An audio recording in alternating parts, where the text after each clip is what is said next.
रेनू, हाँ बोलिए। मैं अपने कुछ काम से तुम्हारे मायके जा रहा हूँ, तो अपनी माँ को बता दी है ना? नहीं, कल जाना है ना, तो मैं आज माँ को फोन करके बोल दूंगी। बेटा हाँ माँ। एक बात बोलूं मैं, जब तुम्हें अपनी कंपनी तरफ से जाने का किराया, वहाँ ठहरने के लिए होटल मिल ही जाता है, तो क्या जरूरी है तुम्हें 15-15 दिन पर अपना ससुराल जाना? माँ जी क्या बोल रहे हैं? वो मेरा मायका है। अगर ये मेरे मायके तरफ जा ही रहे हैं तो ये होटल में क्यों ठहरेंगे, जब मेरा वहाँ खुद का मायका है? मेरे मायके के होते हुए ये उसी शहर में होटल में क्यों ठहरेंगे? माँ जी बहू, ये जरूरी नहीं है कि तुम्हारा वहाँ मायका है तो मेरा बेटा जब भी जाएगा तो तुम्हारा मायका में जाकर रुकेगा। ये गलत बात है बहू।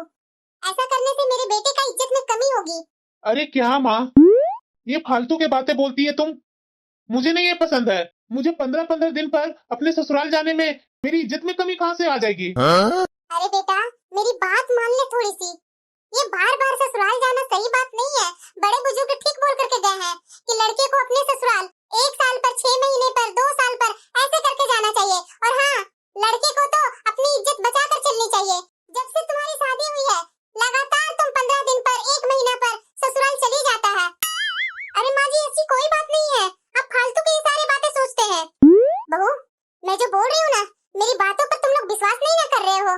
देख लेना एक दिन मेरी बात पर विश्वास हो जाएगा, लेकिन देर ना हो जाए बहू कि रिश्ता ही खराब हो जाए।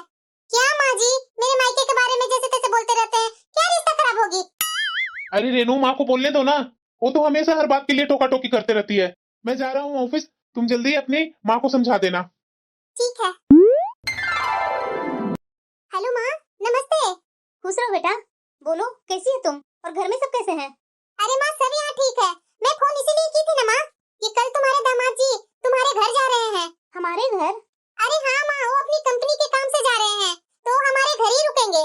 भैया से बोल देना माँ कि एयरपोर्ट टाइम पर पहुँच जाने के लिए, ताकि इन्हें कुछ दिक्कत ना हो। और हाँ माँ, भाभी से बोल करके सारा घर व्यवस्थित कर लेना। और हाँ माँ, भाभी से कहना कि दिन में खाने में कम से कम तो 3 सब्जियाँ होनी ही चाहिए, और 2 मीठे में कुछ बनाने के लिए बोल देना। ठीक है बेटा, मैं बोल दूंगी। और हाँ माँ, डिनर में खाने के लिए उनको वो जो चौराहे पर जो होटल खुली है ना बहुत बड़ी वाली, उसी में इन्हें भैया को बोल देना खाना खाने के लिए ले जाने के लिए। हाँ बेटा मैं बोल दूंगी, तू टेंशन मत ले।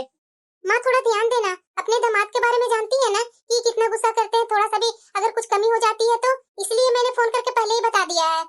अरे हाँ बेटा मैं जानती हूँ, तू टेंशन मत ले। मैं अभी जा करके बहू को बोलती हूँ। दामाद जी आ रहे हैं, उनके आने से पहले घर की पूरी अच्छी से साफ सफाई करनी होगी, नहीं तो अगर थोड़ी सी भी गंद रही ना तो दामाद जी तो तुरंत आने देने लगते हैं। बहू। हाँ माँ जी। अरे बहू खाना बना ली? हाँ माँ जी, बस खाना लगाने वाली ही हूँ। अरे बहू खाना बाद में लगाना, तू ऐसा करना पूरे घर को अच्छी तरीके से साफ सफाई कर लो। साफ सफाई? क्यों माँ जी? अरे बहू कल सुबह में ही दामाद जी आने वाले हैं, तो तुम्हें पता है ना कि घर में थोड़ा सा भी धूल का कण दिखता है दामाद जी का ना तो तुरंत वो गुस्सा होने लगते हैं, मेरी बेटी को तुरंत ताने देने लगते हैं। इसीलिए बोल रही हूँ बहू कि पूरे घर को अच्छी तरीके से साफ सफाई कर दो। और हाँ, बाथरूम को तो पूरा क्लीन ही कर देना, और बाथरूम में नए शैम्पू, साबुन, टूथब्रश और टूथपेस्ट सब रख देना। पर माँ जी दामाद जी तो हर 15 दिन पर यहाँ आते हैं, तो कितना 15-15 दिन पर शैम्पू, टूथब्रश, टूथपेस्ट ये सब चेंज करें? अरे बहू सब हटा दो, उसके जगह पर नए रख दो, और जो हटाएगी बाद में हम लोग वो सब यूज कर लेंगे। और हाँ बहू, कल ऑफिस जा करके जल्दी ही आ जाना, दोपहर तक हाफ डे की छुट्टी लेकर के घर में ही रह जाना तुम, क्योंकि दामाद जी घर आ रहे हैं तो उनके लिए ढेर सारी तैयारी तो करनी पड़ेगी ना। पकवान, खाना ये सब तो बनाना पड़ेगा ना अच्छा से बहू। और साथ में विनय को भी बोल देना कल छुट्टी वो ले ही ले, क्योंकि वो सुबह सुबह उसको एयरपोर्ट पर जाना होगा, क्योंकि तुम्हें पता है ना कि पिछले बार थोड़ा सा लेट हो गया था तो दामाद जी कितना गुस्सा हुए थे।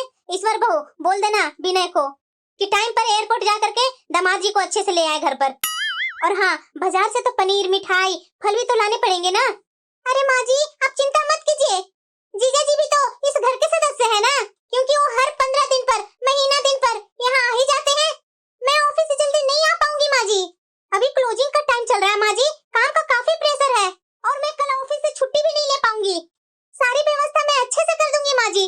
जीजा जी को तो मैं मान सम्मान बराबर दूंगी, पर उन्हें भी मेरी स्थिति को समझनी होगी ना माँ जी। अरे बहू ऐसे कैसे, ये क्या बोल रही है तुम?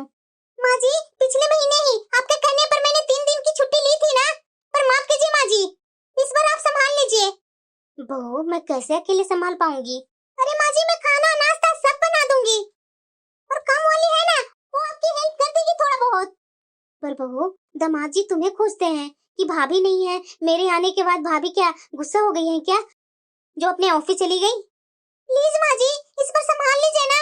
प्लीज माँ जी, इस बार रहम खा लीजिए। अगर ऐसी मैं बराबर अपने कंपनी में करती रहूं ना माँ जी, तो एक बार मुझे अपनी नौकरी से हाथ धोना पड़ेगा। अरे बहू, तू टेंशन मत ले, हम लोग है ना, संभाल लेंगे। थैंक यू पापा जी। माँ जी, आप लोग के लिए खाना परोस दूं? मैं जा रही हूँ बाकी का काम करने। अरे बहू, तुम्हारा जो काम बाकी है वो कर लो, हम लोग खाना खुद से लेकर के खा लेंगे। और तुम्हें अगर काम में जरूरत हो ना, मुझे बता देना, मैं आकर के कर दूंगा। नहीं नहीं पापा जी, आप लोग अपना अपना खाना खा लेंगे ना, वही मेरे लिए बड़ी काम हो जाएगी। और बाकी का काम जो है ना, वो मैं कर लूंगी आराम आराम से। ठीक है बहू। आप बैठिए जी, मैं खाना परोस देती हूँ। ठीक है भाग्यवान। अरे बेटा विनय, हाँ माँ। जा बेटा, एयरपोर्ट पर टाइम से पहुंच जा, नहीं तो दामाद जी बहुत गुस्सा करेंगे। ठीक है माँ, अभी मैं निकल ही रहा हूँ। बहू। हाँ माँ जी। अरे बहू, थोड़ा बहुत जो भी काम होगा ना, वो मुझे दे दो, मैं बैठे बैठे कर देती हूँ। अरे माँ जी, आप क्या करेंगे, मैं कर लूंगी, आप टेंशन मत लीजिए। अरे नहीं नहीं बहू, तुम भी रात में 1 बजे सोई है और सुबह तुरंत 6 बजे उठ गई है, मैं कर देती हूँ ना, दो ना। अच्छा ठीक है माँ जी, ऐसा कीजिए, आप पालक बीन दीजिए और धनिया के पत्ते बीन दीजिए, बाकी का काम मैं कर लूंगी। ठीक है बहू, जाल लेकर के आ, मैं बैठे बैठे सब कर देती हूँ। अरे यार। अरे आप आ गए? हाँ, जल्दी जल्दी नाश्ता लेकर के जा। पर आपको तो लेट हो गई है ऑफिस जाने के लिए। अरे यार, मैं क्या करूँ, एयरपोर्ट पर पूरे टाइम पर मैं पहुंचा था इस बार। और बताओ, जिया जी पूरे आधा घंटा लेट आए हैं। एक तो एयरपोर्ट आने जाने में पूरे 2 घंटे लग गए हैं, और हजारों रुपया पेट्रोल में वैसे ही फूक गए। स्थिति को देखते हुए चाहते तो जिया जी खुद भी आ सकते थे, लेकिन नहीं, उन्हें तो अपना दबदबा बनाना था ना। आखिरकार क्या कर सकते हैं हम लोग, दामाद जी जो ठहरे। दामाद जी तो जब भी यहाँ आते हैं तो इतना अपना दबदबा दिखाते हैं ना कि मैं क्या बोलूं। लगता है कि कहीं का ये अफसर है, जरा सा भी हमारे बारे में नहीं समझते हैं। अरे उनकी जैसी जॉब प्यारी है, वैसे हमारी भी जॉब प्यारी है। अरे बहू, दामाद जी आए हुए हैं, जल्दी जल्दी नाश्ता परोसो ना। जी माँ जी, अभी आई। जाइए जल्दी जल्दी, आप पानी लगा दीजिए, मैं नाश्ता लेकर के आती हूँ। ठीक है। अरे साले साहब, वो राजस्थानी होटल से समोसे और कचौरियां नहीं लेकर आए? बहुत ही टेस्टी होते हैं। ओ जीजा जी। अरे क्या साले साहब, आज तो भाभी जी ने भी 2 आइटम का नाश्ता बना करके निपटा दिया। जी जीजा जी, ओ मैं कचौरिया और समोसे में कल ले आऊंगा।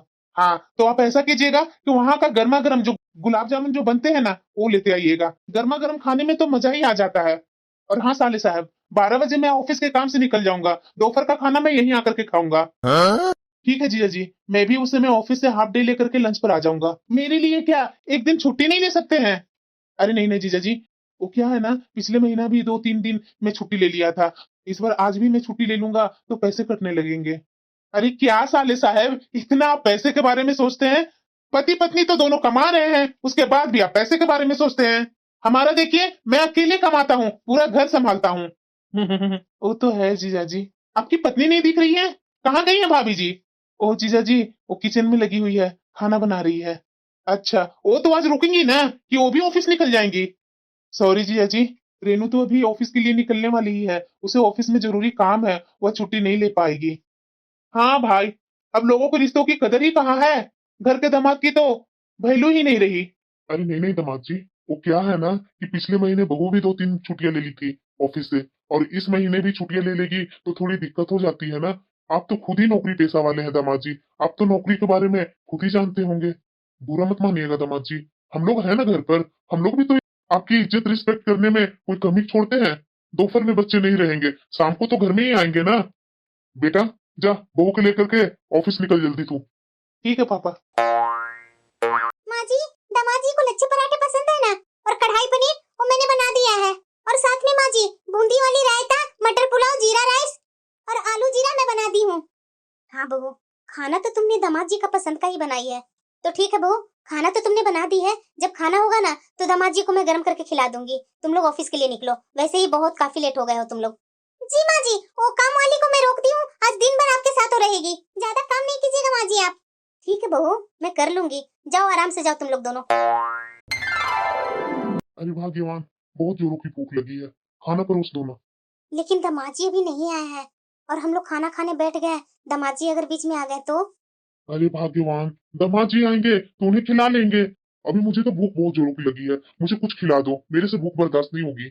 अच्छा ठीक है, ऐसा करती हूँ, अभी हम लोग खा लेते हैं। दामाद जी को तो वेट करते करते 3 बज गए। चलिए खा लेते हैं, आएंगे तो फिर दामाद जी के लिए भी परोस दूंगी खाना। ठीक है, मैं जा रहा हूँ बैठने, जल्दी जल्दी खाना परोसो। माँ जी। अरे लगता है दामाद जी आ गए।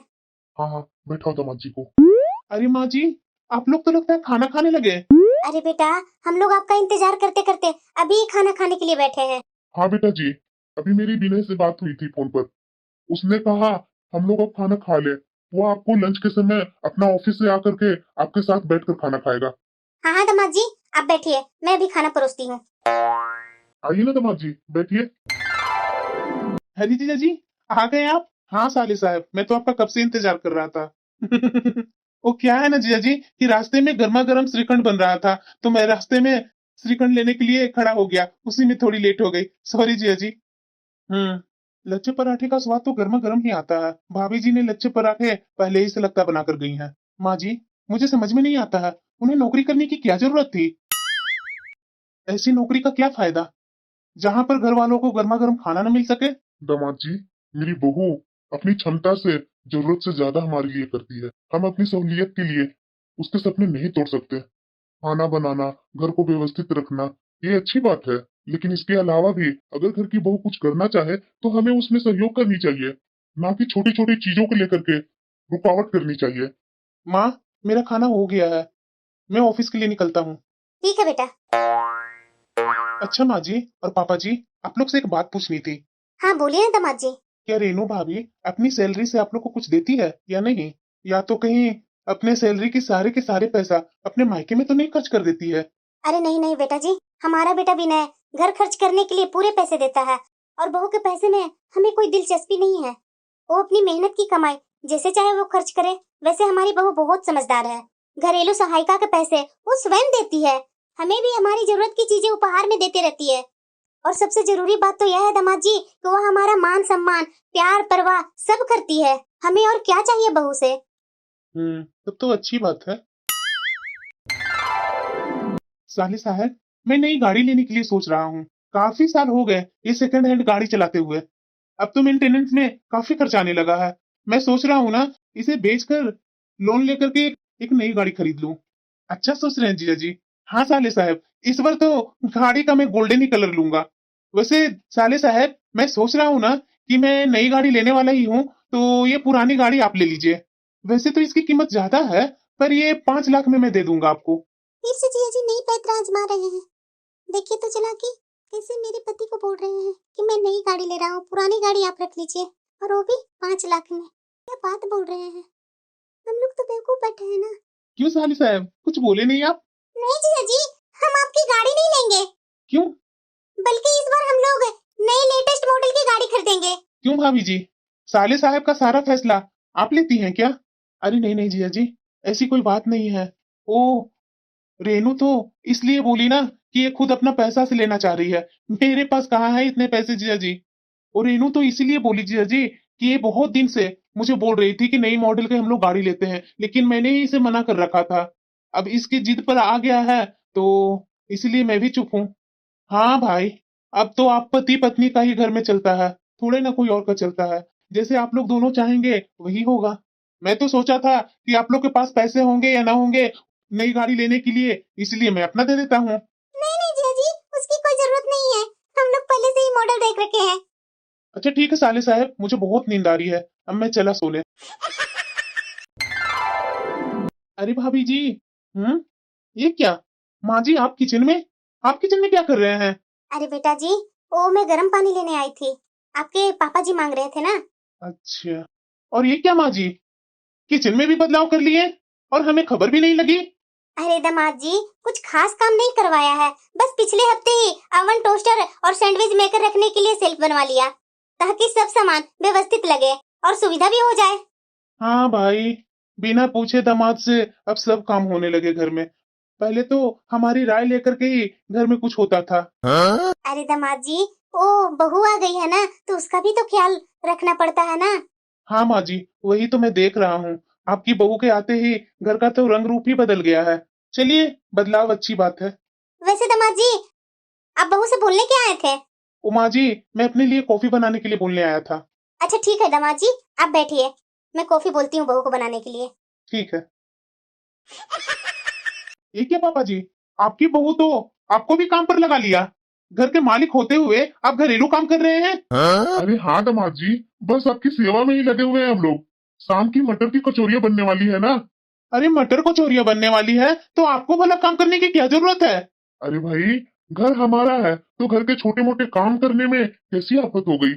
हमारी छोटी सी मदद से बहू का काम आसान हो जाता है, तो इसमें क्या परेशानी है। घर के सदस्यों को एक दूसरे की तो मदद करनी ही चाहिए।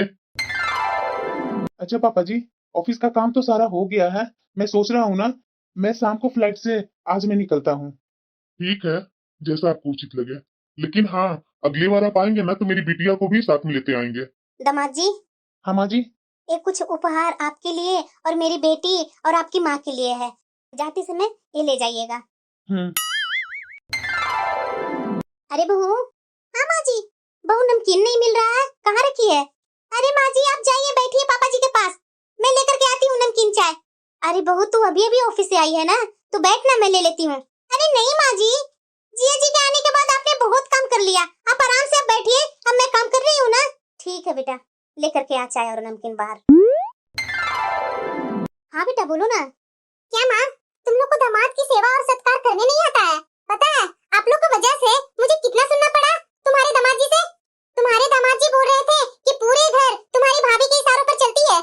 घर में दामाद आया हुआ था और वो महारानी काम से बचने के लिए ऑफिस निकल जाती थी और बोल रहे थे कि अब घर की हर बात हमसे छुपाई जाती है, किसी भी चीज में हमसे पूछना भी जरूरी नहीं समझते। मॉड्यूलर किचन बनवा लिया, नई गाड़ी भी खरीदी जा रही है, अब हमारी बातें को काटा जाने भी लगा। भाभी तो घर के दामाद के सामने बेधड़क बोलते जा रही थी। देख बेटा, बात कड़वी है पर सही है। दामाद जी को जरूरत से ज्यादा हमारे घर के मामलों में हस्तक्षेप नहीं करना चाहिए। हमने बहू को बेटी के रूप में स्वीकार किया है, वह भी हमें अपनी माता पिता का दर्जा देती है। फिर उसके पहनावे और काम काज, उसके बोलने पर हर बार टोकना दामाद जी को शोभा नहीं देता है बेटा। बेटा, मेरी बात गांठ बांध करके सुन ले, किसी भी स्थान पर आपकी इज्जत, आपका मान सम्मान तब तक ही बना रहता है जब तक आप किसी को बोझ न लगने लगे। हम दामाद जी को मान सम्मान इज्जत देते हैं, उनकी खातिरदारी करते हैं, पर कोई एकदम ससुराल में जाकर जम ही जाए, 5 स्टार होटल की सुविधा मांगे, घरेलू मामले में हस्तक्षेप करे, तो कितनी बार कोई चुपचाप सहन करेगा। अभी तो बहुत चुप है बेटा, कहीं दामाद जी के व्यवहार से आगे उसने कुछ बोल दिया तो बेहतर है कि वो अपना आत्मसम्मान बनाकर रखे। बेटा, दामाद के ससुराल के सदस्यों में, उसके व्यक्तिगत मामलों में जब तक उनके द्वारा सलाह नहीं मांगी जाए तो सलाह नहीं देनी चाहिए और ना ही उनके व्यक्तिगत मामलों में हस्तक्षेप करना चाहिए। अपनी इज्जत अपने हाथ में ही होती है बेटा। शायद तो ठीक बोल रही है माँ, सही में तुम्हारे दामाद जी मेरे मायके में जाकर के जरूरत से ज्यादा ही हस्तक्षेप करते हैं। और ये बात मेरी सास ने बोला भी था कि दामाद को इतना ससुराल ज्यादा जाना नहीं चाहिए। अरे बेटा, मैं दामाद जी को यहाँ आने से मना नहीं कर रही हूँ, लेकिन हाँ, यहाँ वो आए मेहमान के तौर पर और अपने व्यवहार सबके साथ अच्छे से रखें, ना कि एक दूसरे के भड़काने में अपना व्यवहार करें। ठीक है माँ, मैं तुम्हारे दामाद को समझाती हूँ। ठीक है बेटा, मैं तो तुम्हें समझाने की कोशिश की हूँ कि तुम्हारे मायके में दामाद जी को अपने ससुराल में इज्जत बरकरार रहे, ना कि कम हो। ठीक है माँ, फोन रखती हूँ मैं, तुम्हारे दामाद जी आ गए हैं, मैं बात करती हूँ। भाग्यवान, आपने बिल्कुल सही किया। हाँ जी, मुझे भी अटपटा लगता है, दामाद जी यहाँ आकर के एक दूसरे को भड़काते हैं तो मुझे भी बुरा लगता है कि बहू क्या सोचेगी हमारे बारे में, मेरा बेटा क्या सोचेगा हमारे बारे में। जब भी दामाद जी यहाँ आते हैं, देखते हैं ना कि विनय का मुंह उतरा हुआ रहता है। आखिरकार मेरा बेटा भी तो दामाद जी का खातिरदारी में लगा रहता है, लेकिन कोई भी दामाद को इतना ससुराल में जा करके इस तरह से नहीं करनी चाहिए। क्या हम या हमारे परिवार में से अपनी बेटी के घर जा करके अगर बेटी को भड़काएंगे तो क्या वो लोग बर्दाश्त कर लेंगे? यही बात तो दामाद पर भी लागू होता है ना। बात तो तुम बिल्कुल सही बोल रही है।